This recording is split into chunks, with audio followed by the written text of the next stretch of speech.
Bismillahirrahmanirrahim. Assalamualaikum warahmatullahi wabarakatuh. Anak-anakku, mari kita awali pembelajaran kita pada pagi hari ini dengan berdoa bersama. A'udzu billahi minasyaitonir rajim.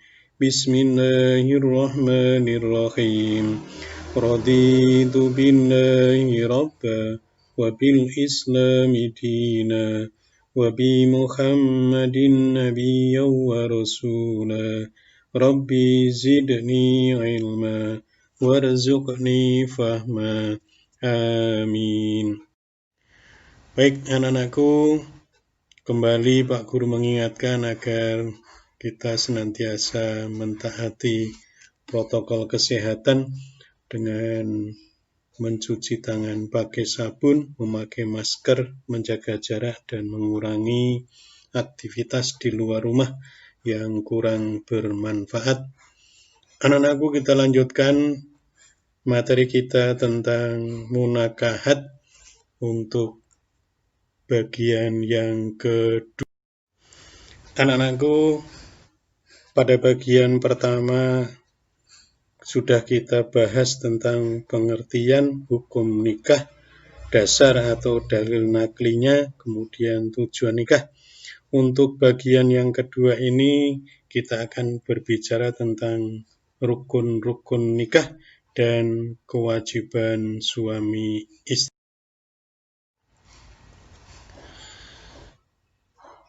Anak-anakku semua, bahwa nikah itu akan sah manakala terpenuhi rukun dan syarat-syaratnya. Ada 5 rukun dan beberapa syarat dari pernikahan. Yang pertama, adanya calon suami. Adapun syarat calon suami, yang pertama, seorang laki-laki dewasa. Yang kedua, beragama Islam. Yang ketiga, tidak dipaksa atau terpaksa. Kemudian tidak sedang dalam ihram, baik ihram haji maupun ihram umrah. Dan yang berikutnya adalah bukan mahram dari calon istrinya. Rukun yang kedua, adanya calon istri, di mana syarat calon istri itu pertama beragama Islam, yang kedua seorang wanita yang sudah cukup umur atau balik, kemudian berikutnya bukan perempuan musyrik, yang keempat tidak dalam ikatan perkawinan dengan laki-laki lain, kemudian bukan mahram bagi calon suaminya, dan tidak sedang dalam ihram, baik ihram haji maupun ihram umrah. Adapun rukun nikah yang ketiga, yaitu adanya wali nikah. Siapa itu wali? Yaitu orang yang menikahkan, mempelai laki-laki dengan mempelai wanita, atau yang mengizinkan pernikahan. Adapun pembagian wali itu ada 2. Yang pertama wali nasab, yang kedua wali hakim. Apa itu wali nasab? Yaitu wali yang mempunyai hubungan pertalian darah dengan mempelai wanita yang akan dinikahkannya. Sedangkan wali hakim yaitu seorang kepala negara yang beragama Islam. Untuk di Indonesia, wewenang presiden sebagai wali hakim dilimpahkan kepada pembantunya yaitu Menteri Agama, dan Menteri Agama melimpahkan kepada pembantunya yaitu kepala kantor urusan agama di setiap kecamatan. Adapun syarat-syarat seorang wali nikah, yang pertama beragama Islam. Maka biasanya kepala kantor urusan agama itu dia beragama Islam.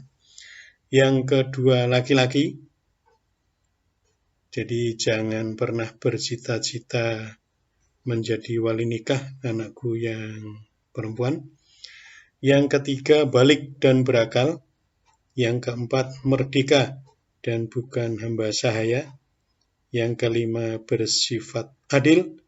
Dan yang keenam, tidak sedang dalam ihram, baik ihram haji maupun ihram umrah. Anak-anakku, yang menjadi dasar adanya wali nikah dalam rukun nikah yaitu hadis An Abi Musa qala Rasulullah sallallahu alaihi wasallam la nikaha illa biwaliyi wa syahidu adli, rawahu Ahmad. Hadis dari Abu Musa radhiyallahu anhu, ia berkata, Rasulullah sallallahu alaihi wasallam bersabda, tidak sah nikah seseorang kecuali dengan izin wali dan 2 orang saksi yang adil. Hadis riwayat Imam Ahmad. Adapun urutan yang berhak menjadi wali nikah, dalam skema ini kita tampilkan urutan sesuai dengan nomor wali nasab dan wali hakim. Adapun wali nasab, tadi sudah kita ketahui ada 8 orang. Yang pertama adalah ayah atau bapak, itu yang paling berhak. Yang kedua kakek atau datuk. Yang ketiga saudara laki-laki kandung. Yang keempat saudara laki-laki sebapak. Yang kelima anak laki-laki dari saudara laki-laki kandung. Yang keenam anak laki-laki dari saudara laki-laki yang sebapak. Yang ketujuh paman, dan yang kedelapan anak laki-laki paman. Dan manakala wali nasab yang berjumlah 8 orang itu tidak ada atau tidak sanggup, maka wali hakim yang bertindak menjadi wali. Baik anak-anakku, yang menjadi rukun nikah yang keempat yaitu adanya 2 orang saksi, di mana 2 orang saksi itu disyaratkan pertama beragama Islam, kemudian laki-laki, balik dan berakal sehat, dapat mendengar, melihat, dan berbicara, adil dan tidak sedang dalam ihram, baik ihram haji maupun ihram umrah. Rukun nikah yang kelima adanya akad nikah yang berupa ucapan ijab dan qabul. Apa itu ijab? Ijab adalah ucapan wali sebagai penyerahan mempelai wanita kepada mempelai laki-laki. Adapun qabul adalah ucapan mempelai laki-laki yang isinya tanda penerimaan dari ijab. Anak-anakku yang harus diperhatikan itu termasuk muhrim. Apa itu muhrim? Muhrim secara bahasa berarti diharamkan. Dalam masalah fikih, muhrim bermakna wanita yang haram untuk dinikahi. Ada beberapa sebab kenapa wanita itu haram dinikahi. Yang pertama sebabnya adalah karena keturunan. Yang termasuk wanita yang haram dinikahi karena sebab keturunan, yang pertama adalah ibu kandung, dan seterusnya ke atas, artinya termasuk nenek. Jadi secantik apapun ibu kita atau nenek kita, nggak boleh kita nikahi. Yang kedua, anak perempuan kandung, dan seterusnya ke bawah. Cucu termasuk. Yang ketiga, saudara perempuan. baik itu saudara perempuan sekandung, sebapak, atau seibu. Yang keempat, anak perempuan dari saudara laki-laki, dan seterusnya ke bawah, atau ponakan. Yang kelima, anak perempuan dari saudara perempuan, dan seterusnya ke bawah. Kemudian yang menjadi sebab wanita itu haram dinikahi yang kedua adalah karena sebab sepersusuan. Yang pertama, ibu yang menyusui. Yang kedua, saudara perempuan sesusuan. Wanita yang haram dinikahi yang ketiga karena sebab perkawinan. Yang pertama adalah ibu dari istri atau mertua. Kemudian anak tiri apabila suami sudah berkumpul dengan ibunya. Yang ketiga, ibu tiri, baik sudah dicerai atau belum. Dan yang keempat, menantu, baik yang sudah dicerai atau belum. Kemudian sebab yang keempat, wanita itu haram dinikahi karena mengumpulkan dua perempuan yang ada pertalian muhrim dengan istri,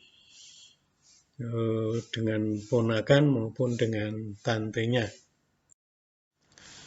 Hal ini sebagaimana disebutkan dalam surah An-Nisa ayat 23, yang artinya diharamkan atas kamu mengawini ibu-ibumu, anak-anakmu yang perempuan, saudara-saudaramu yang perempuan, saudara-saudara bapakmu yang perempuan, saudara-saudara ibumu yang perempuan, anak-anak perempuan dari saudara-saudaramu yang laki-laki, anak-anak perempuan dari saudara-saudaramu yang perempuan, ibu-ibumu yang menyusui kamu, saudara perempuan sepersusuan, ibu-ibu istrimu atau mertua, anak-anak istrimu yang dalam pemeliharaanmu dari istri yang telah kamu campuri. Tetapi jika kamu belum campur dengan istrimu itu dan sudah kamu ceraikan, maka tidak berdosa kamu mengawininya. Dan diharamkan juga bagimu istri-istri anak-anak kandungmu atau menantu, dan juga menghimpunkan dalam perkawinan dua perempuan yang bersaudara, kecuali yang telah terjadi pada masa lampau. Sesungguhnya Allah Maha Pengampun lagi Maha.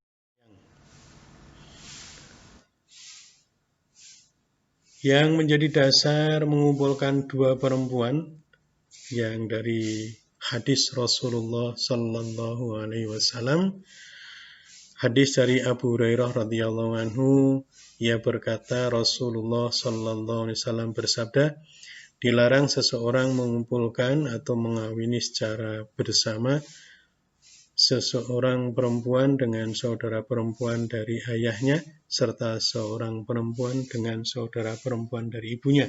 Hadis riwayat Bukhari Muslim. Anak-anakku, kita memasuki materi berikut, yaitu kewajiban suami istri. Ada nanti kewajiban suami istri secara bersama, kemudian kewajiban suami kepada istri, dan kewajiban istri kepada suami.